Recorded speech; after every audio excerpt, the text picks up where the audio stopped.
علامات میں سے ایک علامت دجال کا ظاہر ہونا بھی ہے۔ دجال کا فتنہ تاریخ انسانی کی ابتدا سے لے کر انتہا تک تمام فتنوں سے بڑا اور خطرناک فتنہ ہے، جس کی بڑائی اور شدت کا اندازہ اس بات سے لگایا جا سکتا ہے کہ ہر نبی نے اپنی اپنی امت کو دجال کے فتنے سے ڈرایا۔ دجال کو جھوٹا مسیحا اور جھوٹا خدا بھی کہا جاتا ہے۔ دنیا کے ہر مسلمان کا اس بات پر ایمان ہے کہ دجال اپنی طاقت اور فریب کے ذریعے تباہی لائے گا۔ آپ صلی اللہ علیہ وآلہ وسلم نے دجال کی کئی واضح نشانیاں بتائی ہیں، جبکہ مغرب میں اسے اینٹی کرائسٹ کے نام سے جانا جاتا ہے، جو دنیا بھر میں اپنے شعبدوں سے تباہی پیدا کرے گا۔ نبی کریم صلی اللہ علیہ وآلہ وسلم کی تعلیمات کے مطابق دجال کا ظہور قیامت سے پہلے اور دنیا کے آخری دنوں میں ہوگا۔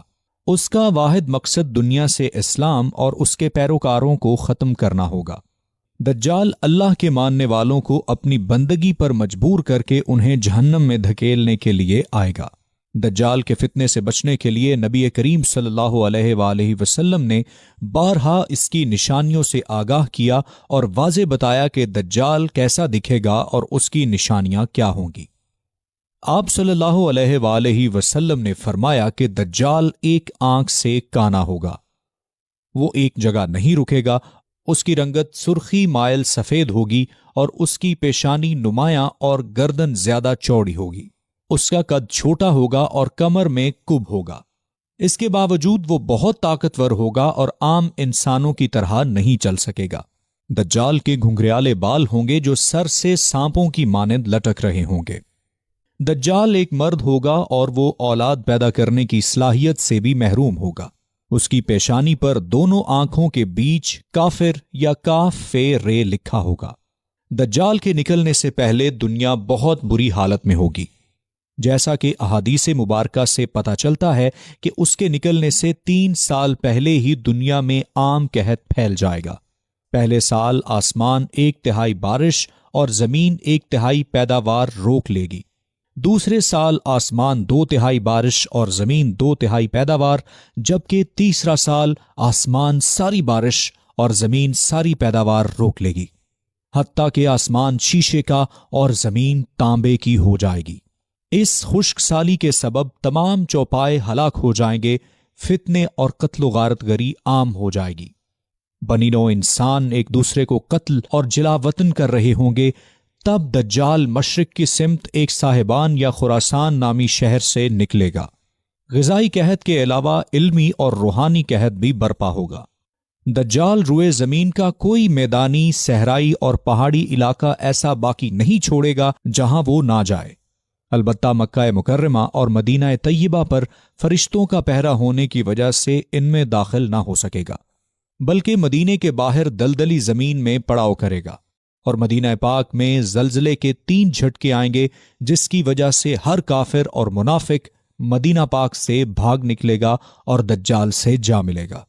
اس روز مدینہ پاک ہر منافق، فاسق مرد و عورت سے پاک ہو جائے گا۔ اسی لیے اس دن کا نام یوم الاخلاص بھی ہے۔ دجال طرح طرح کی شوکتوں کے ذریعے لوگوں کے ایمان برباد کرنے کی کوشش کرے گا۔ حدیث مبارکہ میں آتا ہے کہ دجال کے ساتھ روٹیوں کے پہاڑ ہوں گے۔ دجال کے پیروکاروں کے علاوہ باقی لوگ سخت تکلیف میں ہوں گے، اور اس کے ساتھ 2 نہریں ہوں گی، جن میں سے ایک کو جنت اور دوسری کو دوزخ کہے گا۔ در حقیقت جسے وہ جنت کا نام دے گا وہ دوزخ، اور جسے وہ دوزخ کا نام دے گا وہ جنت ہوگی۔ اس کے کہنے پر آسمان سے بارش برسے گی اور لوگوں کے سامنے ایک شخص کو قتل کر کے پھر سے زندہ کرے گا۔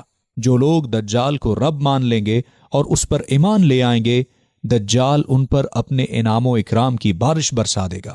یوں ان کی دنیا بھی جنت بن جائے گی، تاہم آخرت میں اس عیاشی کا انجام جہنم کے سوا کچھ نہ ہوگا۔ اور جو لوگ دجال کو اپنا رب ماننے سے انکار کریں گے، دجال انہیں طرح طرح کی تکلیفوں میں مبتلا کرے گا، جس کی وجہ سے یہ دنیا ان کے لیے جہنم بن جائے گی۔ لیکن دنیا کی ان تکلیفوں کا انجام آخرت میں جنت کے سوا کچھ نہ ہوگا۔ اس لیے انسان کو چاہیے کہ بصارت کی بجائے اس موقع پر بصیرت سے کام لے، تاکہ دنیا میں بھی سرخرو ہو اور آخرت میں بھی اس کا انجام اچھا ہو۔ واللہ عالم۔ دجال کے فتنوں سے اہل ایمان سخت پریشان اور تنگی کے عالم میں بھاگ کر دخان نامی ایک پہاڑ میں پناہ لیے ہوئے ہوں گے، لیکن دجال ان کا پیچھا کر کے پہاڑ کا گھیرا کر لے گا اور اہل ایمان سخت بھوک اور تکلیف میں مبتلا ہوں گے۔ تب اللہ تعالیٰ کی طرف سے حضرت عیسیٰ علیہ السلام کو نازل فرمایا جائے گا۔ آپ علیہ السلام دجال کو قتل کر کے اس کے پیروکاروں میں سے کسی ایک کو بھی زندہ نہیں چھوڑیں گے۔ دعا ہے کہ اللہ تعالیٰ ہر مسلمان کو دجال کے فتنے سے محفوظ فرمائے۔